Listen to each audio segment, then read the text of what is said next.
JFD, just fair and direct.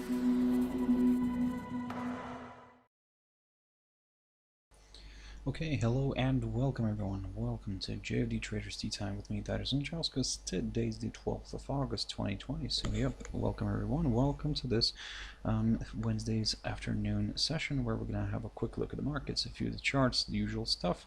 But before we do that, as always, let's quickly have a read through our risk disclaimer. So the content we produce does not constitute investment advice or investment recommendation. It should not be considered as such and does not in any way constitute an invitation to acquire any financial instrument or product. As always, a few seconds for you to read the rest and we can continue.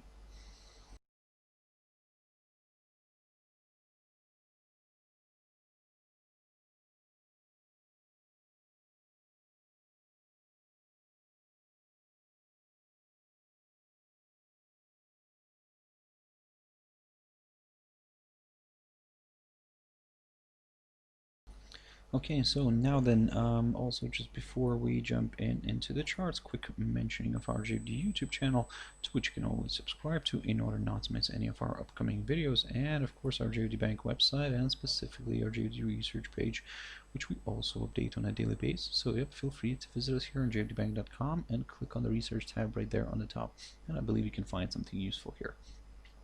So now then, jumping into the charts, now a quick update here on what's happening with the German index. The DAX here is trying to make its way higher. I mean, slightly in the positive territory for today. However, it cannot really get to the high of yesterday, which was roughly around the 13,046 zone. So basically, today the index is kind of balancing just slightly below that psychological 13,000 mark. So let's see if it can continue pushing further north. For now, everything's looking quite positive. So yep, like I said, let's see if we can get an overshoot here. We can get a move higher. However, even if it closes here, let's say above the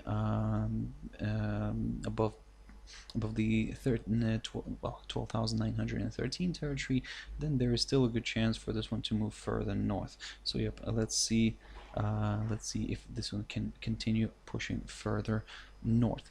In case this suddenly starts dropping back below the 12,773 territory here, then maybe we could start considering some lower areas. But as I mentioned this morning, for now, looking at this picture, probably the ideal scenario could, after a break of which we could aim for some lower levels, could be from around here, from around the 12,517 territory. So yep, keep your eyes on that one, guys. Now, jumping into NASDAQ 100, and this index yesterday drifted heavily to the downside, however, still remained above this upside support line taken from the low of the 23rd of March. Now, this is what I was talking about yesterday, that when I was saying that even if we see a good drop below the 11,000 and 11,090 territory right here, then yes, it could drift further down. However, keep your eyes on this upside support line, which currently, as you can see, kind of, well, not currently, but the market is not open yet, but yesterday it acted as a very nice area of support. If we take a look at the cash index and where it's balancing at the moment, we can see that the index is trading at around, well, actually slightly, just slightly below that 11,000 mark. So it managed to rebound somewhat here. So we'll have a nice opening kind of here a little bit higher, and it will have a nice opening in the positive territory. However, looking at this picture now, ideally we would like to see a push back at least above the 11,090 territory here in order to aim for some higher levels. Until then, until it's going to be stuck here in this territory, yes, the fact that the index will be above this upside support line, yes, of course, that could be seen as a positive. However, just to be on the safe side, let's wait for that push above that 11,090 territory right here, just in case, guys, so that you wouldn't get caught out on anything here. In terms of the downside, if this upside line breaks and we see a drop somewhere below these 10,737 territory marked by the high of the 30th of July, then yep, in a way that we could consider a bit of a further decline here towards this this area here, this good area of support, roughly between the 10,371 territory and the 10,307 zone. So again, we'll keep an eye on that one. But again, for now, looking at the cash index, there is still hope for the buyers because the cash index is rebounding. So yeah, let's see if this can get back above the 11,090 zone. Now, looking at this S&P 500, the S&P also closed yesterday in the red. However, not as significantly as NASDAQ 100, but as I've mentioned to you guys yesterday when I was covering the S&P, I was telling you guys to keep a close eye on this 3,328 zone, roughly around here, and as you can see, this is exactly where it found support yesterday, and basically it kind of rebounded and stayed above it. So in a way, that could be a good sign. However, of course, given that it's very close to it right now and this area got tested, then, well, I mean, we'll be very careful for now. Looking at the cash index and where it's currently balancing at, it's trading at around 3,360 zone. So basically a nice opening here in the positive zone will be seen today.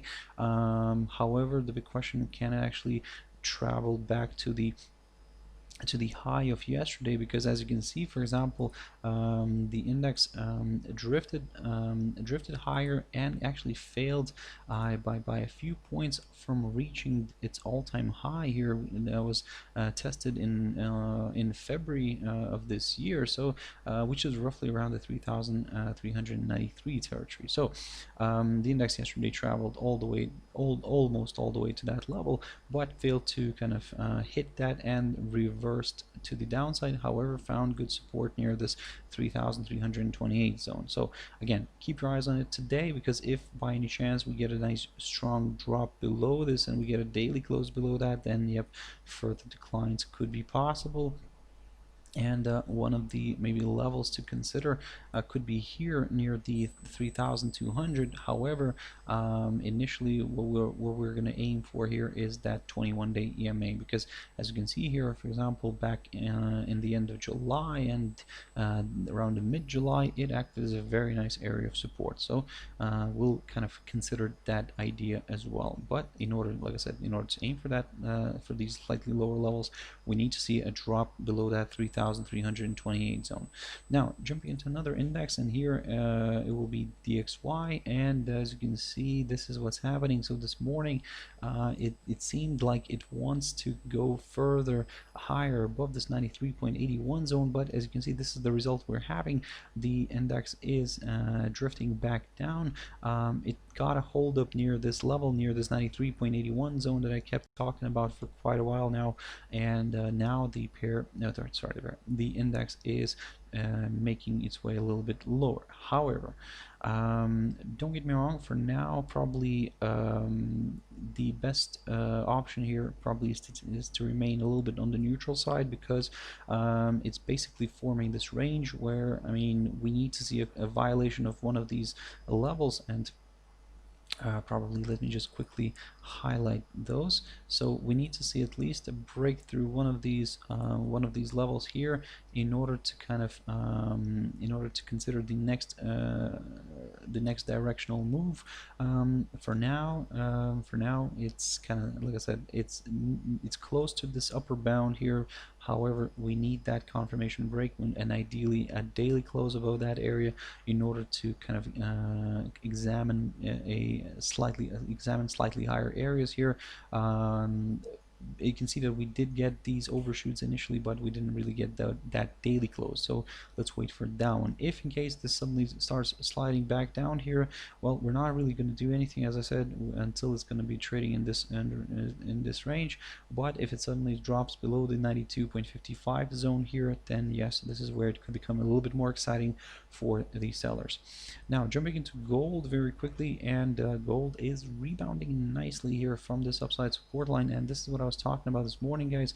When in my Traders Espresso, I was telling you guys to keep a close eye on this 1940 territory, which now will be interesting to see, because if how the index, how the commodity will close in relation to it, because if we get a nice daily close above that area, then there is a possibility we could see this one pushing maybe further up here towards these all-time highs, but of course we'll take it with a pinch of salt a little bit still. The big question here is, can it actually travel all the way to the all-time high, and or will it actually travel somewhere a little bit higher here, maybe test the psychological 2000 territory and then reverse back down? However, like I said, for now everything's looking still quite positive, especially if the commodity here stays above this 1940 zone. So keep your eyes on this one. Very interesting developments here in gold, very interesting rebound. Everything is according to plan.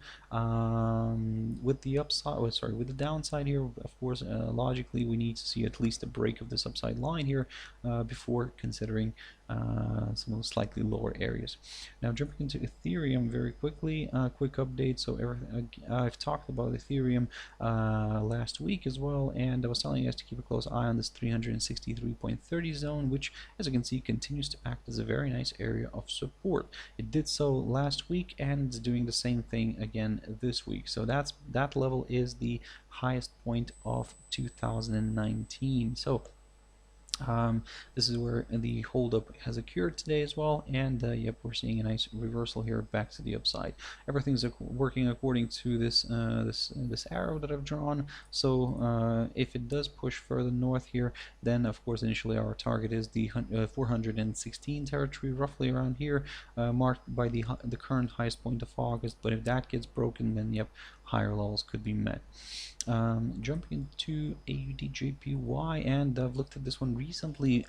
So you can see here we are having a nice push to the upside here today. However, as I mentioned before, wait for that break of that 76.79 level if you're looking for something a little bit more maybe medium term, because for now, yes, it is kind of pushing higher, but it is still kind of within this this ascending triangle pattern. So that's why for now, although everything is looking quite positive, we still would like to see a break above the 76.79 territory before considering higher levels. However, if this, of course, if this upside line breaks, or the so-called lower side of the triangle here breaks, and the rate falls below the 75.16 territory right here, now this is where it could open the door towards lower levels, like for example the 72.53 level marked by the low of the 12th of June. But for now,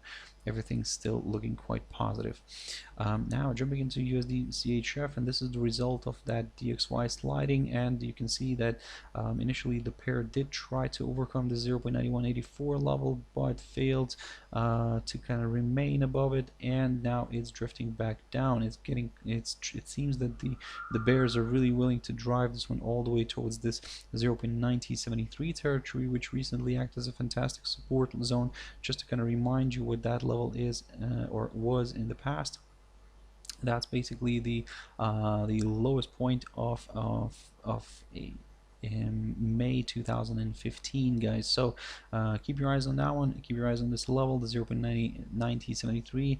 You can see that we keep getting these overshoots. We're getting these overshoots, but we didn't really get a daily close. So let's see if something like this happens again. But if it rebounds again to the upside, then once again all eyes are on the 0.9184 level. We need that daily close above that level in order to consider at least a bit of a larger correction to the upside. quick update on here on GBPUSD. So the pair is still balancing above this 1.3035 territory. I've looked at this and I've mentioned this level previously when I was covering GBPUSD, and this level here is that inside swing low of the 9th of March of this year. So for somehow this area continues to provide decent support, although we keep getting these overshoots. But you can see neither of the daily candles kind of managed to remain below that area, and the same story is happening today so far. Of course, the day is not finished, so let's see if the same story will happen today as well. But if it does continue to provide support, this 1.3035 zone, then well, then we could see this one pushing back up, maybe towards these highs that we saw here last week, or towards this highest point of September, sorry, the highest point of March of this year, near the 1.32 level. So a very nice, exciting level to keep an eye on. However, we need to see a stronger rebound from this 1.3035 level. And finally, EURUSD here. So it's now in this scenario, in comparison to GBPUSD, EURUSD is having a nice rebound from this key area of support near the 1.1725 level. I talked a lot about this recently, and basically this morning, as I was also saying about this, that even if in order to aim for some lower levels, we need that daily confirmation close below that 1.1725 zone.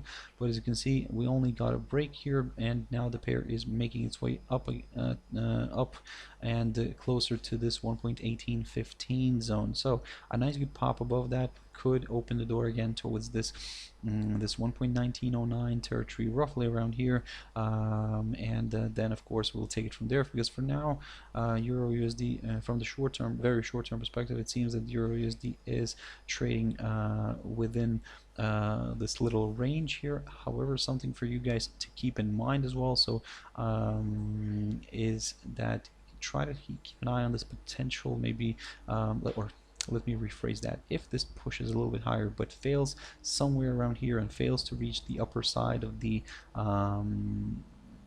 range here, and then starts reversing back down, and this is where we could be seeing a potential little head and shoulders pattern here. However, again, that's a bit too early. I'm maybe getting ahead of myself a little bit here, but of course, like I said, let's keep that in the back of our heads.